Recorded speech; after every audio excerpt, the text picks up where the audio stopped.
This is the business of Africa. If it's about Africa, then it's our business, bringing big and small business issues right to your doorstep.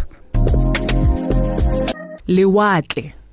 That is a Setswana word that means ocean in South Africa, and at the mention of that name, there's a general understanding or at least appreciation of its sheer magnanimity. This incomparable resource is said to hold trillions of dollars worth of investments.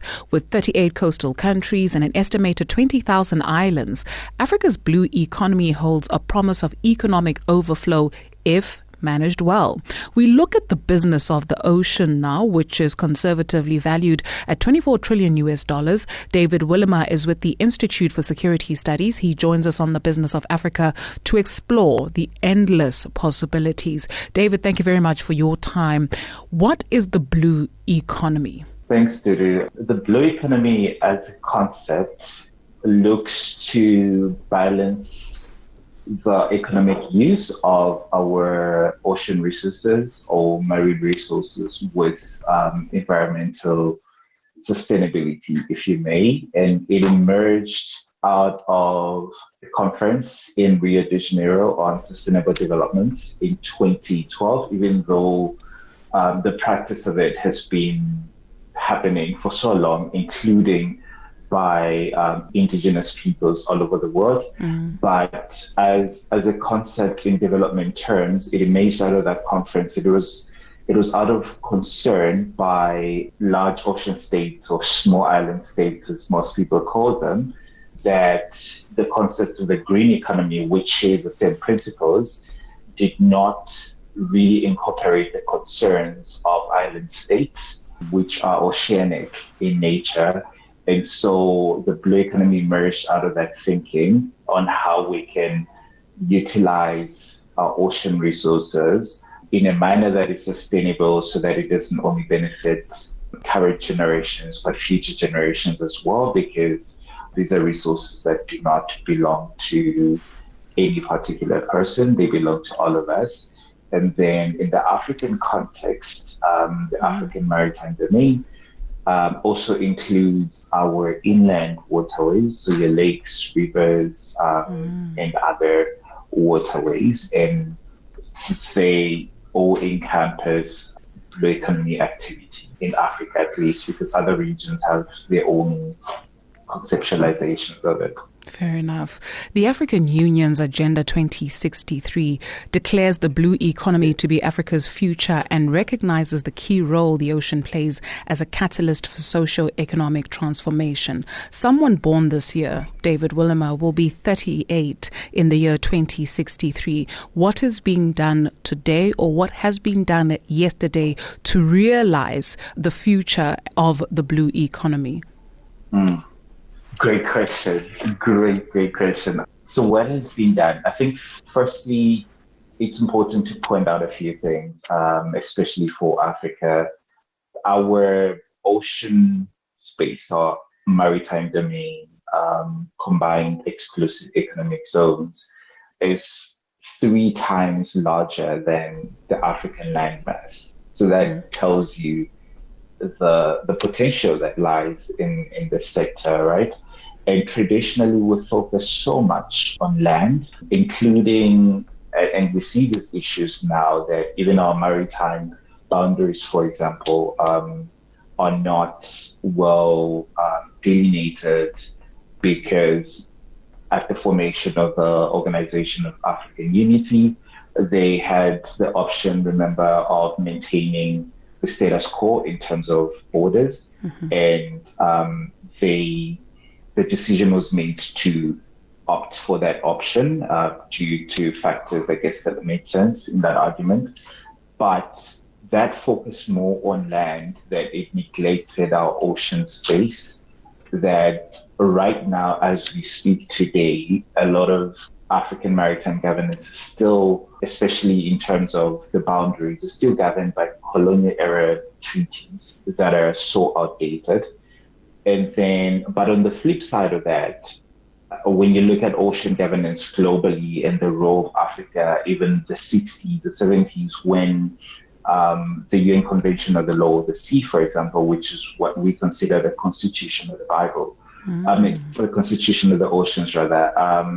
African states played a key role in that. Remember, it was also the decolonial process in Africa, and they contributed significantly for the development towards the development of that and for it to come into force.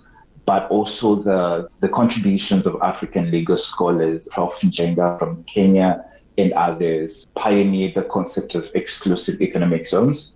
And this was in response to, they looked at the ocean governance regime at the time as being sort of mirroring the colonial era rush for minerals. And so in order to protect African interests, the concept of the exclusive economic zones, which is an area 200 nautical miles from our shores into the ocean, where we have jurisdiction of all maritime activities. What are some of the challenges to Africa's blue economy? There are many challenges.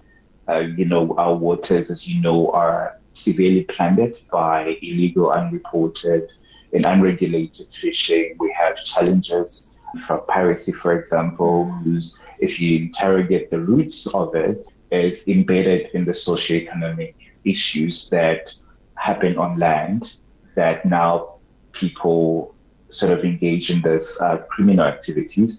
And beyond that, climate change is another issue that is affecting the oceans. But in a governance perspective, there's the Africa Blue Economy Strategy adopted in 2019. There's the Africa Integrated Maritime Strategy, AIMS 2050, adopted in 2015. Okay. There is, like you mentioned, Agenda 2063 looks at the blue economy as one of the goals to achieve the overall vision of Agenda 2063. But that's a continental level. But the success of these frameworks depends on how localized they are at national and regional levels. And that's where we see a sort of discrepancy in terms of countries adopting their own national blue economy strategies, as well as integrated maritime strategies. South Africa, for example, does not have an integrated maritime strategy. And just one last point on that is that there's a lot of development along coastal areas right now, and most of it is purported to be blue economy activities when it actually isn't. And that's the difference between ocean economies and blue economies, where an ocean economy is only focused on the economic side of things, neglecting the environmental impacts, neglecting the voices of coastal communities and people that have used those resources for centuries. So it prioritizes the needs or goals of the industry, so to speak, other than a holistic approach that safeguards these resources. Yeah. So, David, what should we understand from all of that in a nutshell? That the continent's blue economy is inactive, or it's not where it's supposed to be? On a scale of 1 to 10, in my very simple thinking, where are we? So where we are is, in terms of figures, right now, the blue economy employs about 45 million people across the continent, close to 50, has a revenue of about $300 million USD per year. The fishery sector alone employs about 12 million people and provides food security for about 200 million Africans. But it is not where it's supposed to be. It has so much potential if we invest correctly. SDG 14, which is the one related to life underwater, is the least funded SDG. And that gives you the entire picture. And there's a lack of policy prioritization on the blue economy as well, a lot of fragmentation. So even when we look at things, challenges like unemployment, you mentioned the youth demographic that is only growing, right? And we're going to hit our demographic dividends as a continent in 2043 thereabouts. We need to start looking at the blue economy not as a risk area, but as a potential area of growth and expansion, but remembering to do so in a sustainable manner. When you mention threats like maritime insecurity, what is being done there, number one? And when we mention opportunities as well, with countries not being coherent with policies and some not working together, what is the threat to this economy? The threats are many and they are different, but in their complexity, they're also very interconnected. So when you look at maritime crime, for example, your piracy, even emerging crimes like cyber crimes and whatnot, at the heart of it, we understand the root causes, which for the most part are socioeconomic issues. And then we do know, because of a lack of policy prioritization, and criminals know this as well, that countries do not have the capacity because they haven't invested enough to patrol and survey our maritime domain because it is so vast. And so the solutions, they cannot be unilateral in nature. They should be original approaches to securing our waters. There's been progress in this area, so the challenges are many, but there is work that is being done. For example, a very practical example is a recent development in the Gulf of Guinea, where regional navies have come up with a combined maritime task force, pool resources together, because no one country has the capacity to do so, not even the United States. And so that kind of regional African-led approaches are really good, but they should not be only militaristic in nature. They should be holistic. And the blue economy, what I love about it as a concept and in practice, is that it is not only a solution in terms of the economic aspects of it, but it addresses the climate impacts, it addresses the socio-economic issues on the ground by the people who are empowering the people to take ownership of those resources. And, once there is community-based ownership, there's a certain level of responsibility that people tend, and African people, coastal communities across the world, have centuries of multi-generational knowledge and experience in taking care of these areas. And so we should most definitely incorporate those voices in our policy formulation. When you say we implement these strategies. When you say we should, it means we haven't. So how do you take responsibility of something you're not a part of? Yeah, I guess maybe there's just something that pops up in my mind, because as you rightfully say, these communities have been existing there for so long. Indigenous knowledge is so deep, but if they're not being incorporated and this remains a concept that is above their heads, how do we move forward? For me, it's on multiple levels, right? So for different regions, this is being done. The Western Indian Ocean region, for example, there's the Great Blue War Initiative there that is sort of circumventing the state level interventions and working directly with communities, scaling up efforts that exist already to build a network of protected areas that are, blue economy nature. But beyond that, for me, it's also about simplifying. So the blue economy as a concept, like I mentioned, has been in existence. We've been practicing it. It's about how to tailor that communication and messaging to people for the current context, for the challenges that we face, climate change being a major one, and working together. It is not an alien concept. It is a communal concept, which is actually very African in nature. And so just that co-opting and having these voices in the room where these decisions are taken, and also us that work in the policy space learning from the knowledge that exists already and not just adapting to Western standards or from elsewhere and as a one-size-fits-all approach, but actually contextualizing it to the different publics that we're working with and in conditions. Very fair. I neglected to ask David, so when you mentioned fishing, for instance, but what are some of the sectors that are in the blue economy? So if I am speaking to my grandmother and I mention the blue economy and she asks me, well, what are you talking about practically? How do we bring it home? Good question. So if we are speaking what the AU identifies, our guiding document, which is the AU Blue Economy Strategy, right, of 2019. It lists priority areas for the blue economy in Africa. And fishing is certainly one of them, aquaculture, and Africa is doing very well with aquaculture. Countries like Uganda, which is landlocked, right, are some of the major producers of major players in aquaculture. And beyond that, there's fishing. Fishing is one of them, shipping as well, shipping and maritime transport, renewable energy, and other sectors, right? And thinking from the top of my head, it's seaweed, for example, the farming of seaweed, and how you can even utilize things like mangroves, which already exist, but you can use that for as fishing nurseries. You can use that for beekeeping, for example. And then beyond that, now carbon markets are emerging as a thing. And if we do it right with the integration of our communities, all those things are covered in the three pillars of the blue economy, right?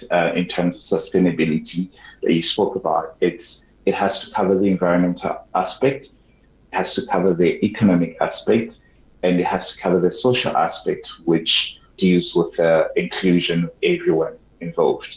And so there's a common misconception we've learned even from countries like Seychelles, for example, which you'd expect for everybody to understand this, right? But they only look at it as the only sector is fishing, and it's not, right? And fishing, remember, is also looked upon as, it's a dirty job, it's an old man's job. But there are a lot of things, food security, blue foods that are emerging now, even like AI, how can you use that for monitoring and integration? So how do we get our young people to be involved in this space where they can apply things like emerging technology and cybersecurity, things like that, to get involved in the sector? And there, I would say we're not doing a good job as a country, as a region, as a continent in selling this as a very holistic approach to development. Because, David Willimer, young people of the continent, we're seeing, I guess, recently what we saw in Kenya, what the young people in Kenya did there by holding their governments to account and the response that they were met with, which was quite harsh. In Nigeria, we're seeing what young people are doing there, the response that they are meeting, which is quite harsh. Then you have other sectors of this population where young people are being recruited to burn this continent, whereas here we have this vast resource where we could channel these skills, or not even skills, but we can create skills and channel them into this blue economy. What is the risk of not sorting out socioeconomic issues? So you raise a really, really strong and important point. So the first thing there for me is the risk is high. That's the first thing to highlight. And once we get to our demographic dividend, which is we will have more young people of working age than not, right? 2043. That opportunity will be the only continent in the world with that opportunity, right? That opportunity would be missed if it is not met with economic opportunities where young people can get involved. And you and I know very well the results of the negative impacts or results and risks of what that might turn out to be if we don't create the necessary conditions. We're seeing it with the resistance in Kenya and other places at the moment, right? And so it's pivotal, and that's why the blue economy exists as it's new, it's emerging, it's got a lot of potential. It doesn't have enough young people, old people in general, getting involved. So how do we sell this and not just selling it, but how do we create the right opportunities in the space, whether coastal, inland, and if you look at population projections, 2030 going up because of the developments in coastal areas, plus climate change issues, a lot of people are migrating to coastal areas. And so we need to create the spaces. And work is done, it's being done. I don't know if it's enough or moving at the rate that it should. But there is also a sense of responsibility and pride that I look at with immense pride as well, in that there are young people that are at the forefront of, for example, when the government wanted to start oil exploitation and Shell was sued in the Western Cape, it was young people at the forefront. Yeah. So that was purported as a blue economy activity, and it's not. And young people took the government to court, right? So we need more of that. Because like with mining on land, for example, if we do not address the issues systematically, the opportunities will be lost. There'll be corruption, there will be irreversible environmental damage and all those things. And so we need more and more young people to get involved. I'll give myself as an example, coming from a landlocked country, Zambia, right? And somehow within my study stream, my honors, I got involved in the space, fell in love, and here we are. So there really is no hindrance. Even if you study law or journalism, there is a way that you can actually make this a career, and a good career at that. There we go. It all comes back to us, right? So when you're pointing fingers, there's how many, or point a finger, how many are pointing back at you? So I love that. You're absolutely correct. We are not helpless or hopeless. Each and every single one of us has got a part to play. David Willema, it's been a really good pleasure to speak to you on the Business of Africa podcast. David Willema is with the Institute for Security Studies Africa. Thank you very much for tuning in to the Business of Africa podcast, where we bring big and small business issues right to your doorstep. You'll hear from us again in the next fortnight, God willing. Bahaichu, Bula.